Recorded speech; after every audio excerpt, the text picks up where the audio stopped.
Good afternoon, everyone. We're ready to get started. This is the House Insurance Subcommittee on Life and Health. Make sure you're in the right place at the right time. We have first up today, Senator Kirkpatrick, if you would come forward and bring us your bill. Thank you, Madam Chair. I'm bringing you Senate Bill 4 today. And this bill actually is, we tried to get this done last year and it got hung up in the COVID situation and didn't quite get across the finish line. But this bill relates to the recovery housing industry, which involves recovery residences for people coming out of treatment for substance abuse. Many people coming out of treatment can't return home for various reasons, and recovery residences play an important role. Drug treatment facilities are regulated by DCH. Recovery residences are not currently regulated because they don't provide treatment. The clients are often paying cash for the housing, but sometimes insurance is involved. The Georgia Association of Recovery Residences has a voluntary certification program because there are some national best practice standards for this industry. Florida passed a bill a few years ago putting some guardrails in place around this industry, and after that, some of the players just drove right up I-75 and set up shop in Georgia. This bill is an attempt to protect citizens who are in recovery. The problem has only increased during the pandemic. This bill has two parts. Section 1 deals with patient brokering and Section 2 with high-tech drug testing. And patient brokering happens when facilities in the substance abuse treatment or recovery industry pay for referrals to their centers. The highly vulnerable people and their families coming out of rehab or other drug treatment are often in an urgent situation and don't have a lot of options. Sometimes these facilities advertise on the internet. The patient calls someone they think is trying to help and ends up talking to a call center. Sometimes transportation is provided, even a plane ticket, and the patient ends up in a sober housing facility until the money runs out, at which point they have no options. Section 1 of the bill closely matches the federal anti-kickback statute for facilities of this type. It defines the terms and prohibits kickbacks and other payments for referrals and outlines the exceptions and penalties. Section 2 deals with high-tech drug testing, and that happens when there's unbundling of the tests ordered, drug tests ordered, and those are required by law for people coming out of treatment. But sometimes tests are ordered that are not medically necessary, and sometimes it costs a lot more money to unbundle the test than to just order a panel. And there's a lot of fraud in this area, and there has been in other states. So this part of the bill prohibits unbundling and also billing for medically not necessary tests. These facilities play an important role in recovery, and we need to be sure that they're doing the right thing for these vulnerable members of our community. There is one amendment I think you have. We'll address that in a moment. Okay, thank you. Thank you. I'll ask, do you have someone to speak to the bill that you brought with you? Yes, I think there are a few people Okay. here to sign Let's up. start with Jeff Breedlove.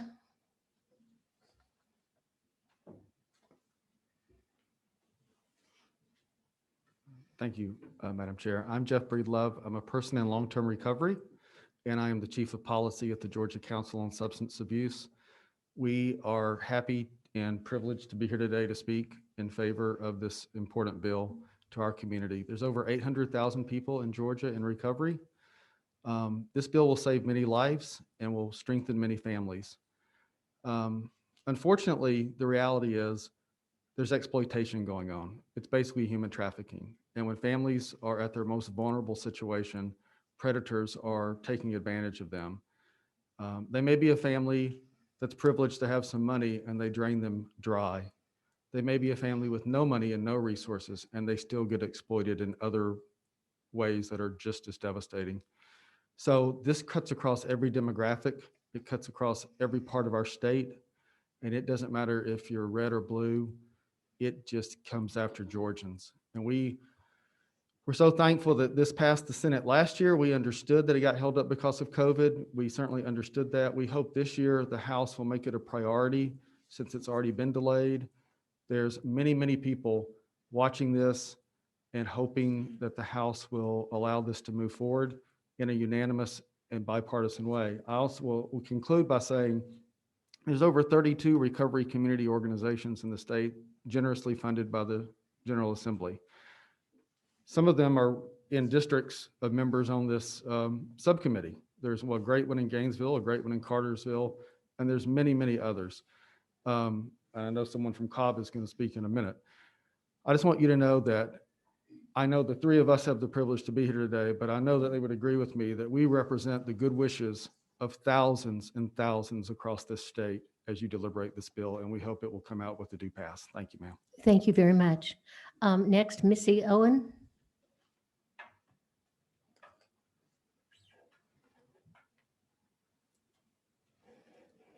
Thank you so much. My name is Missy Owen, and I am the CEO of the Davis Direction Foundation and the Zone in Cobb County. The Zone is a 21,000 square foot facility that helps people in recovery stay in recovery. It's an aftercare that filled a real service gap back in 2014 after the fatal death of my son from a heroin overdose.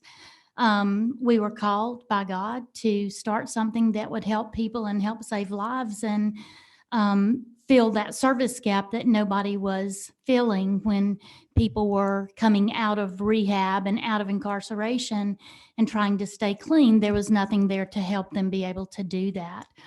So this is a very important bill to us in the fact that this young lady right here, her name is Addison Caracella, and Addison was 20 years old when she came to us to go through our federally funded program called Zoned for Reentry.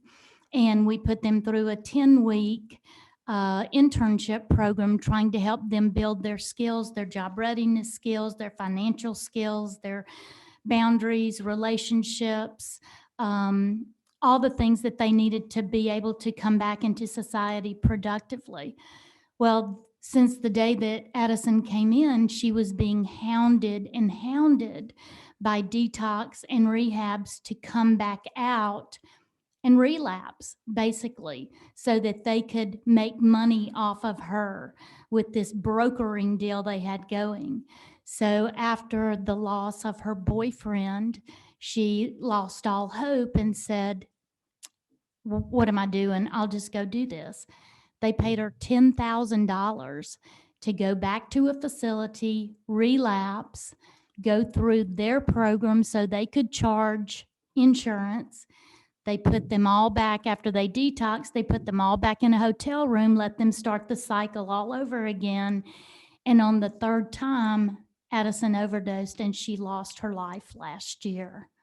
So this bill, when we say it will save lives, that's no joke. This bill will save lives like this one right here.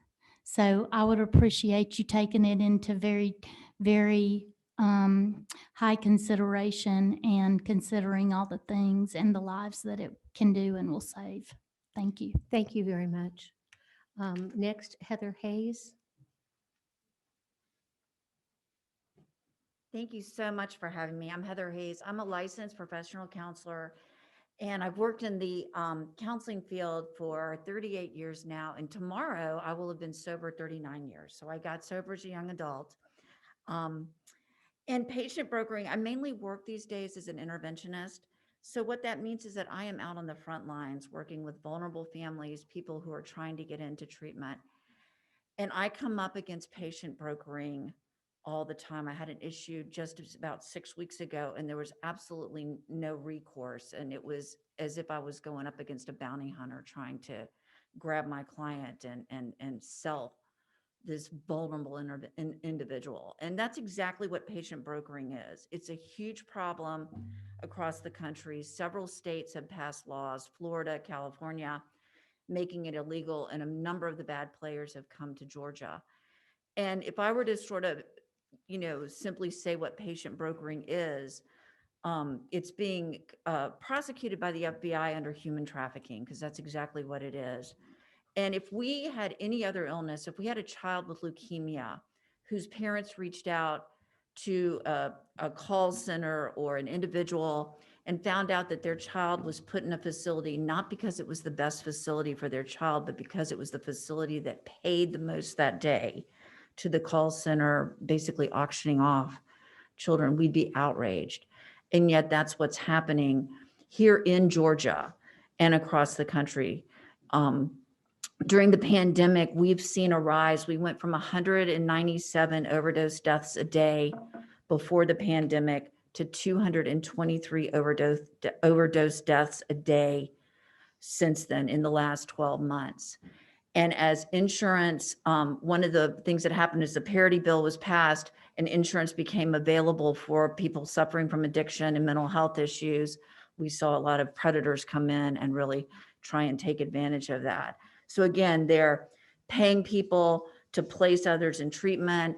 They're using what's called inducement and enticing people by airline tickets, free places to live. There are even places that were offering free cigarettes for people to come and stay. And then when the insurance runs out, they're given drugs or put in a position where drugs are available so that they will relapse, and then the insurance will work again. So on top of that, there's all kinds of fraudulent billing that's going on. They'll have a group therapy, and instead of billing it as group, they'll bill for individuals, that sort of thing. And for the unbundling of the urine drug test, I have a copy of a bill a mother received. A urine drug test should theoretically cost about $200. I have a copy of a bill a mother was charged in 2.5 weeks for 11 drug tests at $11,000 each. One was only $3,000. So the total of the bill was around $90,000, which was billed to the insurance company. So again, just a lot of very unscrupulous, predatory practices. And again, as we know, on top of everything else, the drugs out there are contaminated with fentanyl. So for a lot of people, they've got one chance. Families are pulling together their resources to see these people coming and really taking advantage of such vulnerable humans and their family, their families is just, it's just got to stop. And right now, unless someone's licensed as a counselor, or we have no recourse. It's like the wild, wild west out there. So we are so grateful that you're considering this bill and really speaking from the professionals out there that are working tirelessly to try and bring ethics to this. We thank you and just really beg you to please help. Thanks. Thank you very much. Do we have any discussion? I see one. Representative Reeves? Yes. Thank you, Madam Chair. And for the benefit of the committee, I want to explain some of my background with the folks that are pushing and asking for this bill. Missy Owen, and this kind of goes back a long ways, when I was a 5th grader at Kennesaw Elementary School, I was assigned to be the class helper for a brand new 1st grade teacher at Kennesaw Elementary School, fresh out of college, and that was Missy Head at the time. So we go back a few years. Missy went on to become one of the most renowned high school counselors in Cobb County and was a great community person. She alluded to, and this is very important to understand building up to this. Her son Davis, who was the valedictorian or student body president at Kennesaw Mountain High School, just a phenomenal young man, was in college at KSU, and unbeknownst to Missy and her family, became addicted to heroin and overdosed in his vehicle and died. And absolutely the most tragic situation you can imagine. And Missy took what happened in her life and said, I'm not going to let this define me. I'm going to define it.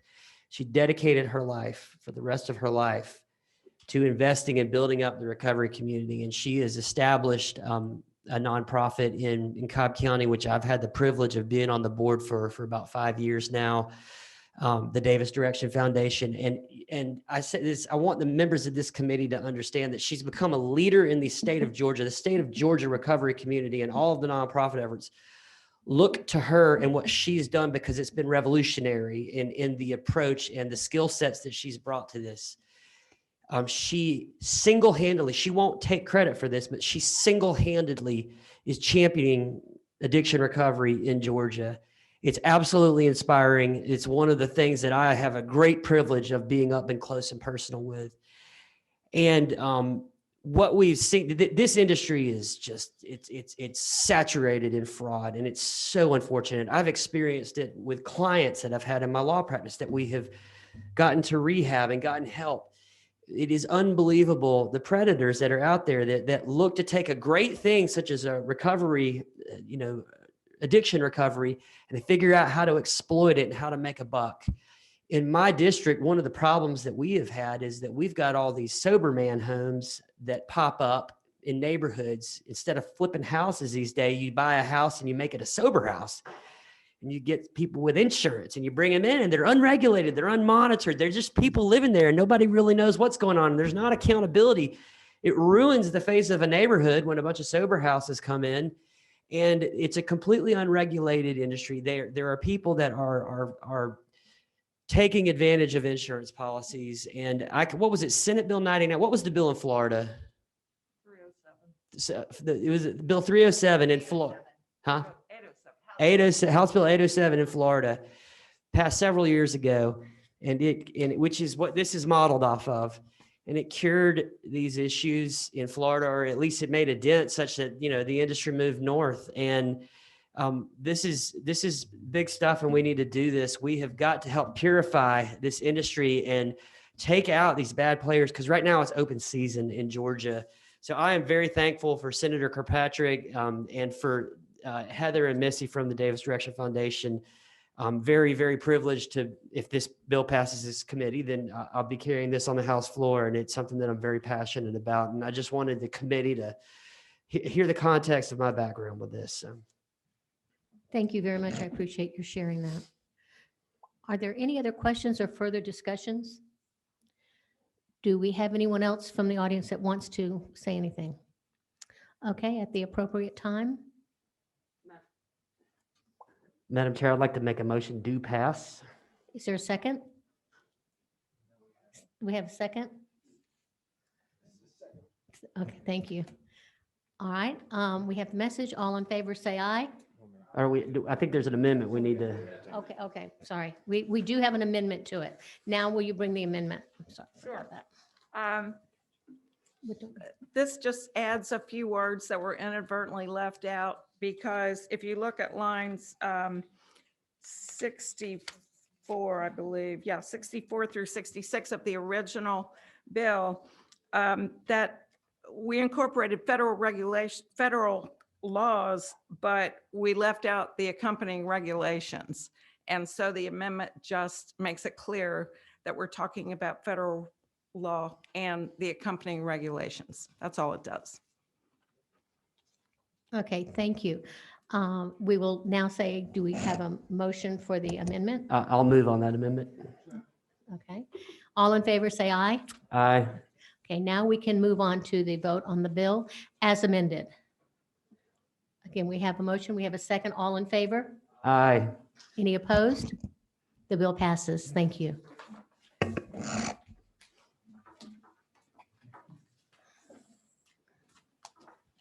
Okay. We do have another party that has to get to another committee meeting. They've asked to be heard. House Bill 509, Representative Gaines.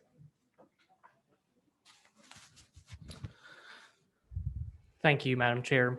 House Bill 509 is a piece of legislation that would ensure Georgia continues to protect pre-existing conditions if in the instance of the federal law under the Affordable Care Act, that part of the federal law was repealed in Congress, or if the Supreme Court were to rule that part of the Affordable Care Act unconstitutional. And so what this bill does is just puts pre-existing conditions into Georgia law and make sure we continue to protect those here in Georgia. Okay, do we have any discussion from the committee?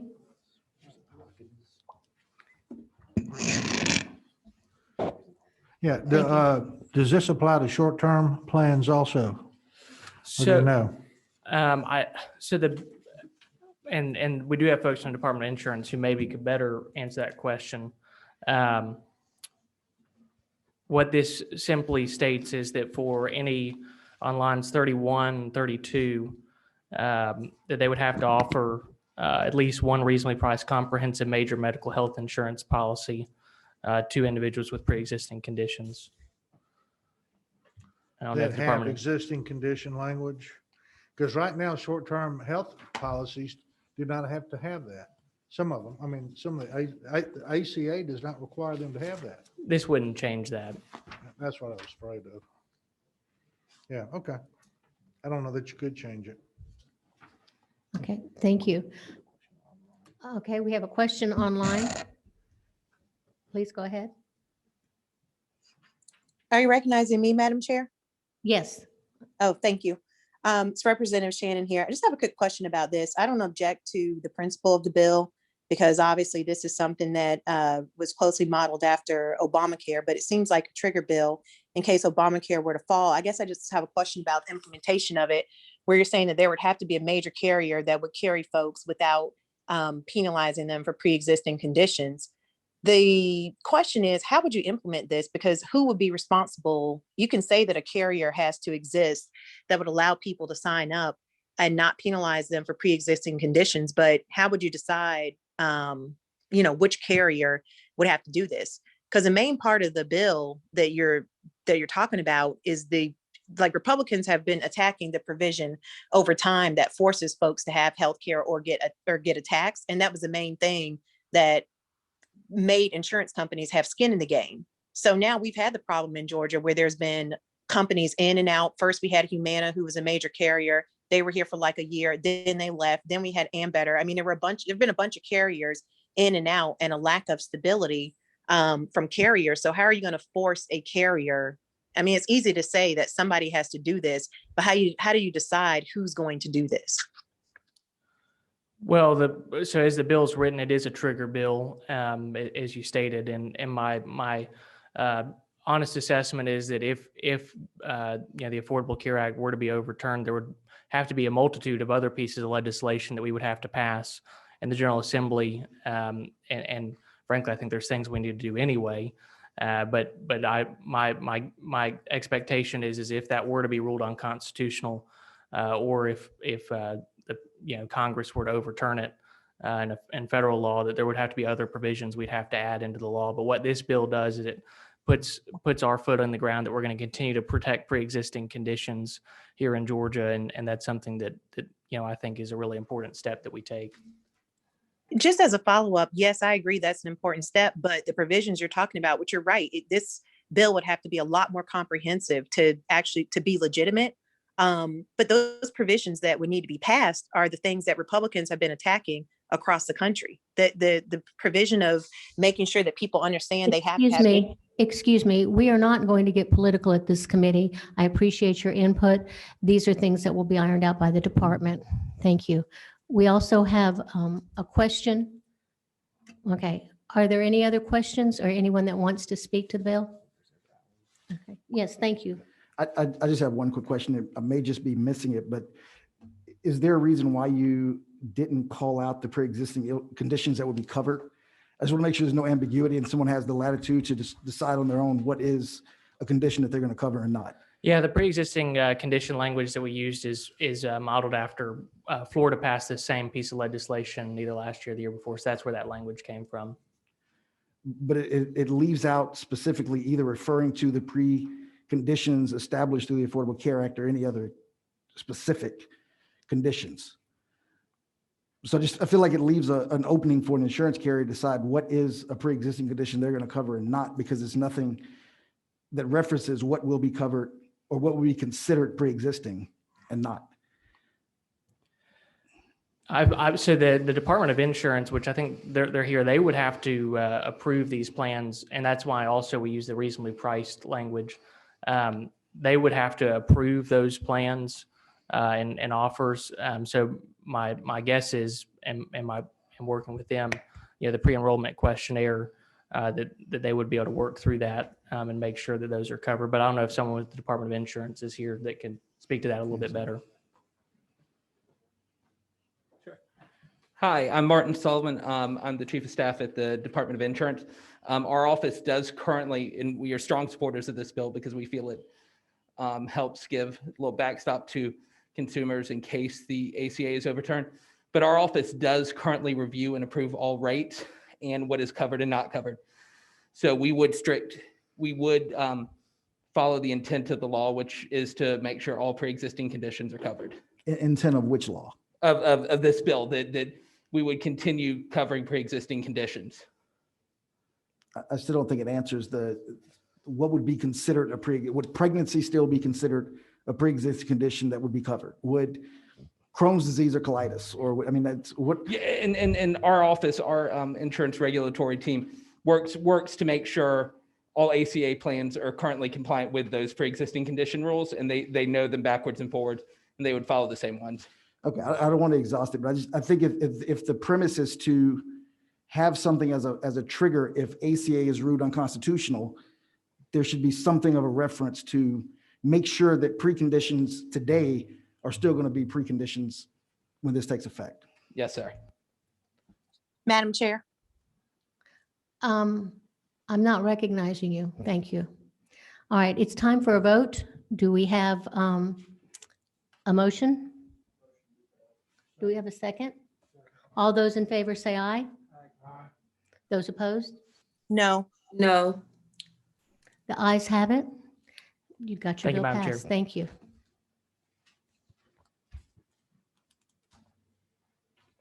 Okay, next we have House Bill, let's see, where are we? 115. Thank you. Thank you, Chair. How are you doing today? I'm fine. Thank you. This is House Bill 115 LC 460434S. It's a committee substitute. This bill is, as everybody says, a simple bill. It's very straightforward. Under federal law right now, health insurance companies cannot use genetic testing results in order to raise rates or premiums. This extends that same situation to both long-term care insurance and life insurance companies. The lines that were added in this committee substitute are lines 117 through 121. Florida, just like my previous state rep, Florida just passed this bill recently. And one of the concerns that it had was that if people had a family history of a disease like Alzheimer's or any genetic disease, and they actually got a test and were found negative, that they couldn't show that to the insurance company because your family medical history is something that is considered. So this 5 lines make it available that a person in person can bring to the insurance company this information so they have a full understanding because they've already seen in the medical family history of this illness in their family. The important thing about this bill and for our state is you have thousands of people who are not getting genetically tested for fear that their rates and premiums will go up. And one of the important things is that it is not normal for a life insurance company to take this in consideration. So this bill is important.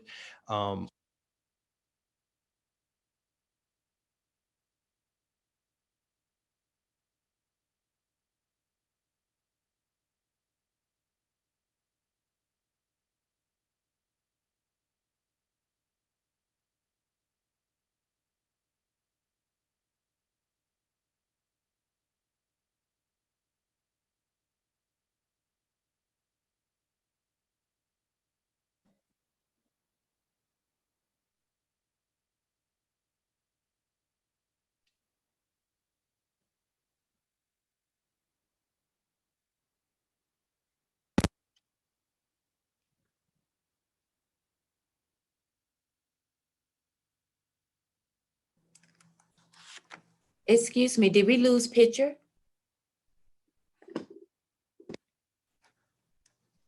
Is there a problem with the? They said they had to reboot their cameras in the chat.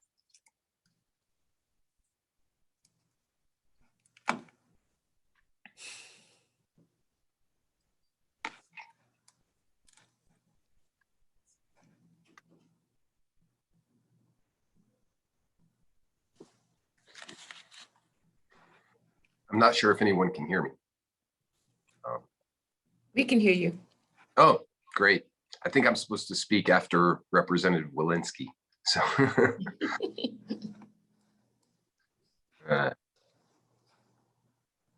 Guess I'll just sit tight.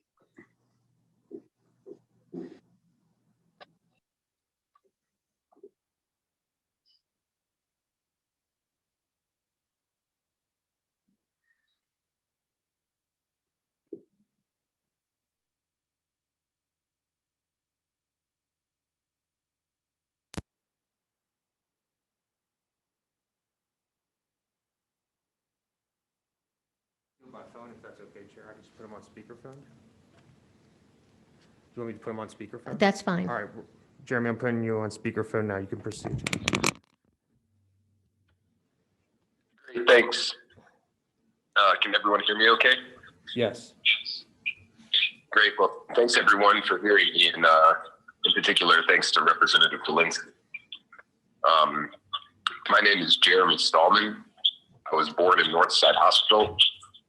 I attended the Epstein School, Dunwoody High School, and I'm a double attending UGA for my undergraduate degree and for my law degree. For the past decade, I've practiced law in New York City, Atlanta, and in Frankfurt, Germany. In 2015, my uncle, Dr. Hyman Greenfield, a native of Augusta, Georgia, passed away from ALS, or Lou Gehrig's disease. Growing up as a baseball player, I always knew ALS is a totally random and mysterious disease that only strikes the most unlucky, despite Lou Gehrig's famous words. While I was correct about it only striking the most unlucky, I was incorrect in my understanding that it was a totally random disease. In late 2019, my uncle's two sons, my first cousins, were both diagnosed with ALS at nearly the same time, at 48 and 50 years old, respectively. As it turns out, 10% of ALS cases are familial, and several inheritable genetic defects cause ALS with nearly 100% certainty.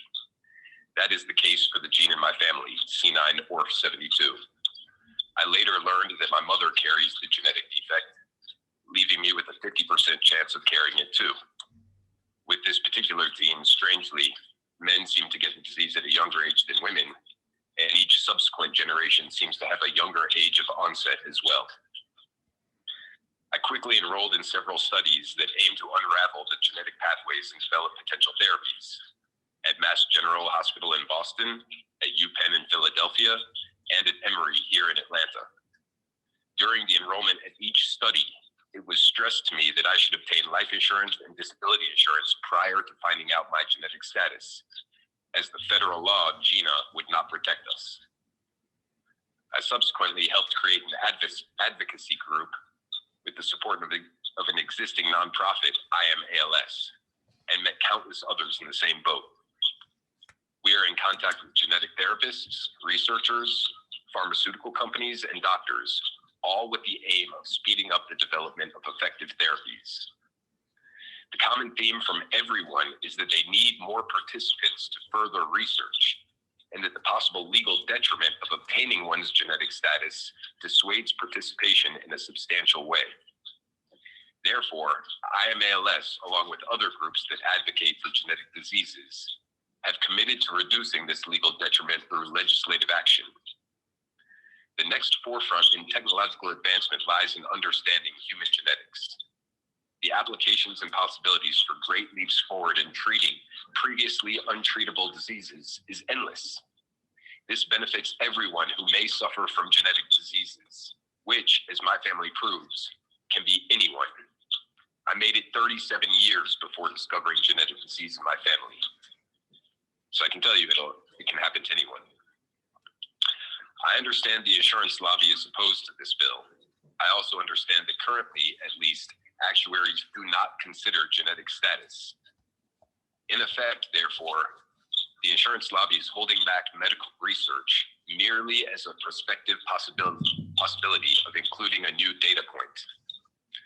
Moreover, the New England Journal of Medicine published an article on November 26, 2020, in support of following Florida's lead on this type of legislation. After setting forth all of the practical considerations of increasing genetic discrimination protections, it concludes with the following passage. We further believe that physicians who serve as medical directors of life insurance companies have an ethical duty to advocate for anti-discrimination policies. Even though such physicians may not be engaged in direct patient care, they retain their professional responsibility to follow the principles of medical ethics. Chapter 10 of the American Medical Association's Code of Ethics, which addresses the ethical obligations of physicians in non-clinical roles, states that, quote, when physicians use the knowledge and values they gain through medical training and practice in roles that affect the care and well-being of individual patients or groups of patients, they are functioning within the sphere of their profession. When it comes to consumer-facing policies that can influence health, therefore, physicians working for life insurance companies are obligated to uphold the ethical values of their medical profession. Therefore, I think it's important to pass this bill to help further medical research. Thanks, everyone. Thank you very much. We have another person ready to speak, and I think we've got the bugs ironed out. Mary Lee Quinn? Yes, thank you, Chair Taylor. Can you hear me okay? Yes, thank you. Great. Hello, members of the committee. I am Mary Lee Boatwright Quinn. I'm the Director of Government Affairs for the Alzheimer's Association Georgia chapter. Alzheimer's disease is the 5th leading cause of death in Georgia. The number of Georgians over 65 diagnosed with Alzheimer's disease is expected to rise by almost 27% in the next 4 years. Alzheimer's disease is the only cause of death in the top 10 causes of death that has no treatment and no cure. The most common type of Alzheimer's disease usually begins after age 65. That's late onset Alzheimer's disease. The most common gene associated with late onset Alzheimer's disease is a risk gene called apolipoprotein E. That's APOE for short. And APOE has 3 common forms. E2, the least common, appears to reduce the risk of Alzheimer's. E4, a little more common, increases the risk of Alzheimer's. And E3, the most common, doesn't seem to affect the risk of Alzheimer's. Because you inherit one APOE gene from your mother and another from your father, you have 2 copies of the APOE gene. And having at least one APOE4 gene increases your risk of developing Alzheimer's disease. And if you have 2, your risk is even higher. But not everyone who has 1 or even 2 APOE4 genes develops Alzheimer's disease.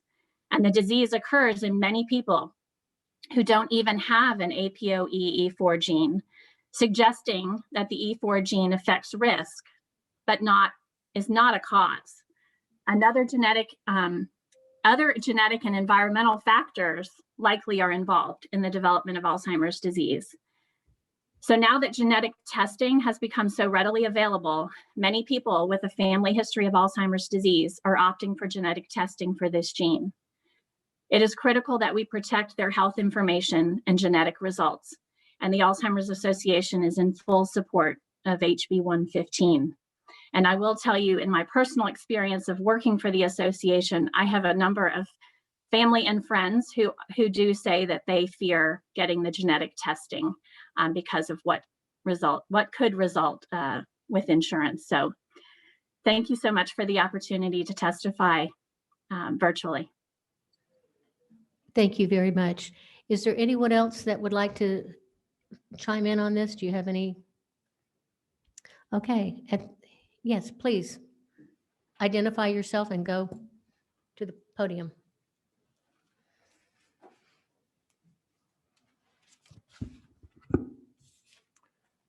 Thank you, Madam Chairman. Members of the committee, I'm Bobby Potter, and I represent the American Council of Life Insurers. So I come before you from that perspective to express concerns and opposition to House Bill 115. ACLI is a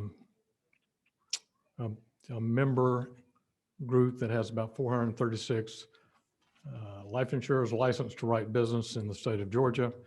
12 of those are domiciled within the state, names like Atlanta Life or State Mutual or Life of the South. Many of the others are the big writers that would be very familiar to any of you all. From our perspective, I didn't really realize that the insurance industry would would be that there would be the suggestion that they were anti-medical research until today. But relative to this bill, the concern I want to bring to you all is it threatens the balance of what insurers know in assessing a risk and writing it. What the insurance industry, what the life insurance industry wants to know is what the applicant knows, no more and no less. They do not require genetic testing, but if the applicant has had it, they ought to know it. The unlike health insurers, a life insurer has kind of one bite at the apple in pricing.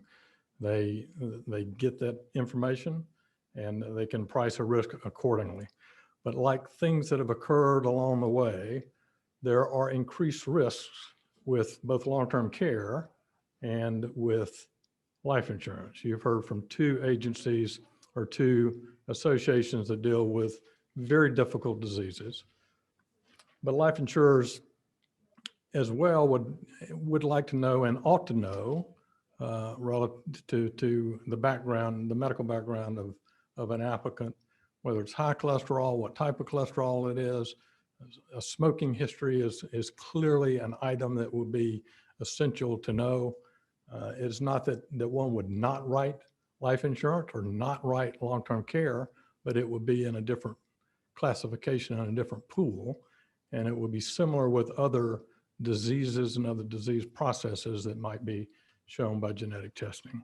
So that is the concern we have. The sponsor has indicated a part of a committee substitute that came from Florida. I had conversation with him earlier and indicated that there are parts of genetic testing that might be helpful to an applicant that has, for instance, a family history of breast cancer, but genetic testing doesn't show the marker for that for this particular individual. This bill, at least before the added lines, would have prohibited the use of that. So I want to emphasize to you all that from the perspective of the life insurers and the long-term care insurers, they do not require genetic testing. Genetic testing is a work in progress in the sense of it being readily available. The things like 23andMe are not categorized by the life insurance industry as something as a valid test while it's readily available to a lot of folks. So from the perspective of that, I would encourage you all to not pass this bill and just continue to allow a life insurer to know what the applicant knows, no more and no less. Thank you Happy to very answer any much. questions. Thank you. Is there additional discussion? I'm going to share with you, I have been contacted by a couple of carriers that had the same concern that you just spoke of. And I would like to see if the commissioner has anything to say or add to it. I know there's not really a fiscal note. The state is not into the business of that, but what kind of effect it would have? Does the commissioner have anything to add to it? Thank you. Did they leave? Okay. Please come forward. Chairman, I'm not the commissioner, but can I No, respond I to know. that? Can I respond to that question? In the same article that Jeremy Stallman read from, which I can produce to you, I think there's 7 countries that have the same law in all the places, and they found that there was no financial effect because, as stated by this nice Bobby, this is not something regularly considered by life insurance. And I think this bill is about a balance of, do we want people to go ahead and get genetically tested and not be in fear of rates versus something that's not used customarily. So thank you so much. And Thank you. I hope to have your I support. think I'd like to hold this over and get something and speak to the commissioner's office. Yeah. And we will bring this up next week or when we have another meeting. Thank you, I Chair, for think your it does a time. lot of good things, but I'd like to get there. I'd feel more comfortable with it. Sounds great. Thank you. Thank you very much. Okay. And now we'll bring forward House Bill 73. Representative Hughley?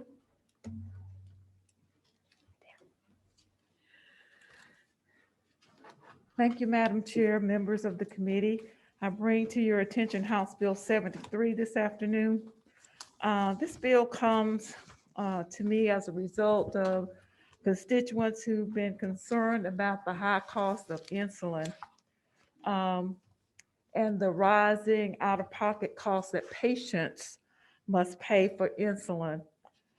Georgia has more than 1 million people with diabetes, 1 million adults, 1,165,210. And as you know, the outcomes in Georgia or for the incidence in Georgia of diabetes is higher than in a lot of other places. And African-American women in Georgia are 3 times more likely than their counterparts to die from complications of diabetes. We've been told that $7.6 billion is the approximate total cost for diabetes care, and that last measure was done in 2012. And we're also told that the cost of insulin in the United States is $500 per month out of pocket for patients who need insulin. And we're told that 1 in 4 people with diabetes ration their insulin because of the cost that they incur. And so that's why I was impressed upon to bring this bill, which simply caps the out-of-pocket cost for patients at $50. And it also asks that the carriers submit an annual report to the department regarding the cost and a list of the 25 most expensive prescription drugs for its members and their plans. And essentially, that's the bill. And that's what we seek to do. I've been contacted by one of the health plans, and they're asking that we limit the insulin type to whatever's on their formulary. The $50 cap would be limited to what's in their formulary. And so they're asking that we add that in on line 29. So with that, Madam Chair, I'll be happy to answer any questions that you all might have.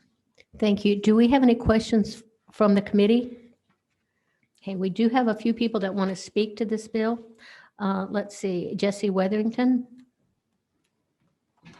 Is Jesse in here? There you are. Thank you, Madam Chair, members of the subcommittee, Representative Hughley.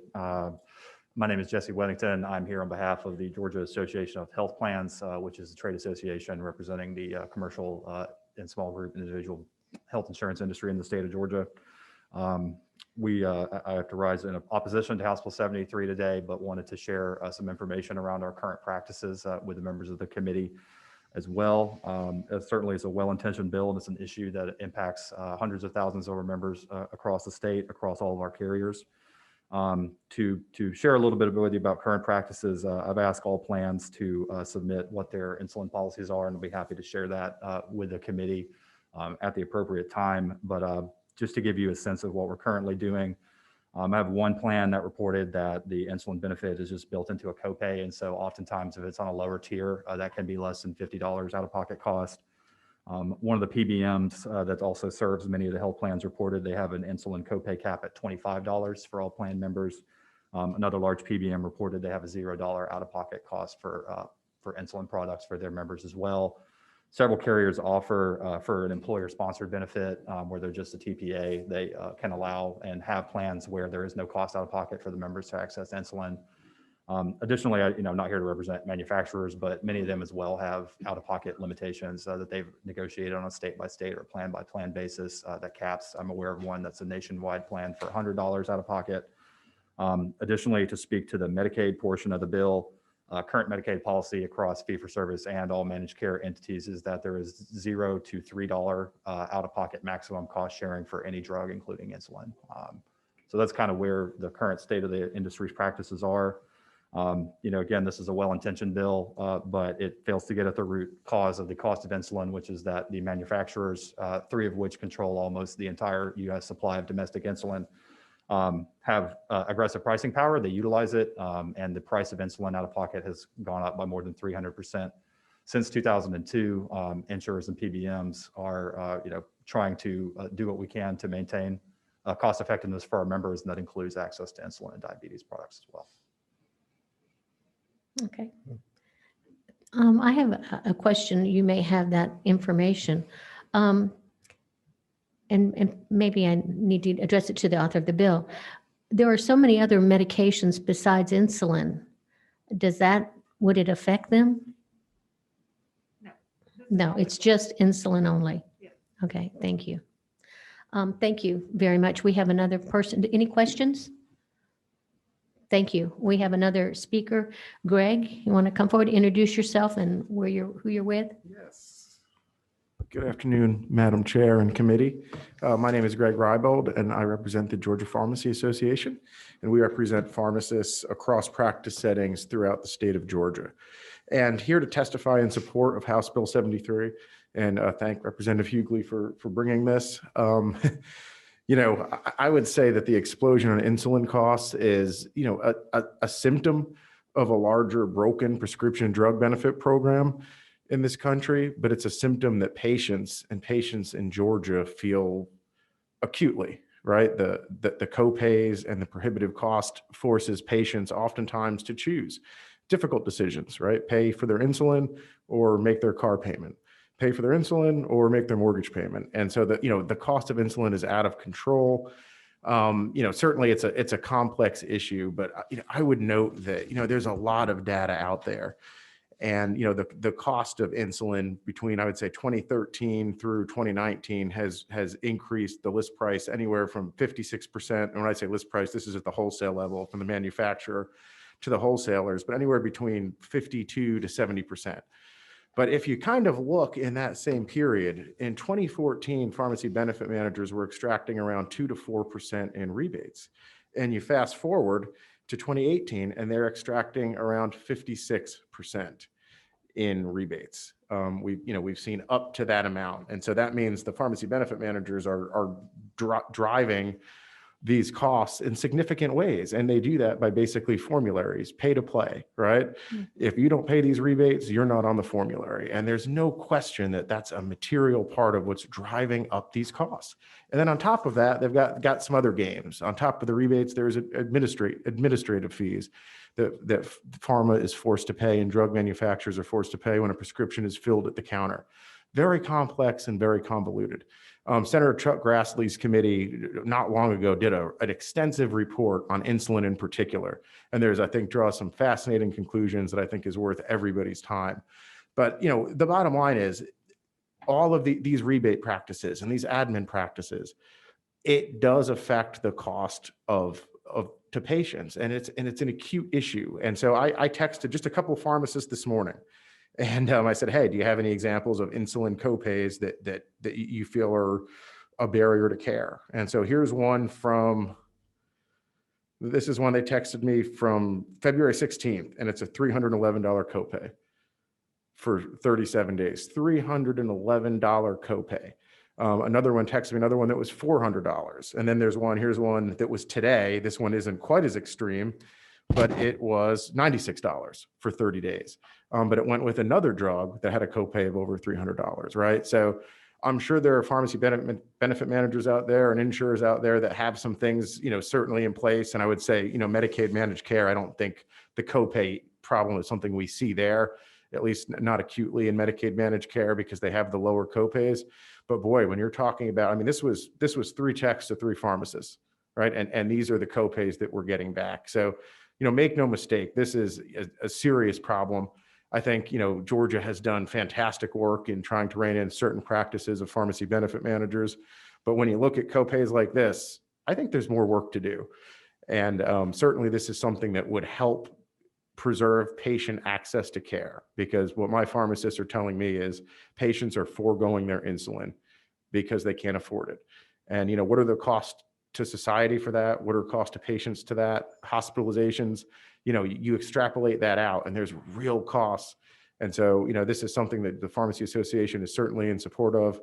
And appreciate your consideration, appreciate this body's work on prescription drug pricing issues, and appreciate Representative Hughley for bringing this important bill. Thank you. Thank you.